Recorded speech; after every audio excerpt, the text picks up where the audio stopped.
આ water cabbage water લેટ્યુસનો plant છે.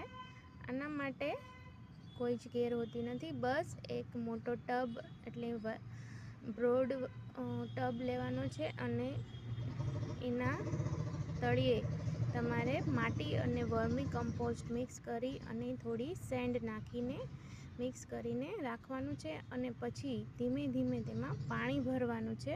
પાણી ભરાઈ જાય પછી આવી રીતનો કોઈ પણ નાનો પ્લાન્ટ જે તમને કોઈ પણ ગિફ્ટ આવી હોય કે કોઈ પણ ગાર્ડનર્સે તમને કટિંગ આપ્યું હોય તો તમે એમાં મૂકી દેજો. અને જે વોટર કેબેજ છે એ તરતા એમાંથી નાના નાના બેબી પ્રોડ્યુસ કરશે, જેના લીધે થોડા જ દિવસમાં 15 થી 20 દિવસમાં જ તમારું ટબ આખું ભરાઈ જશે, તમને ખબર પણ નહીં રહે.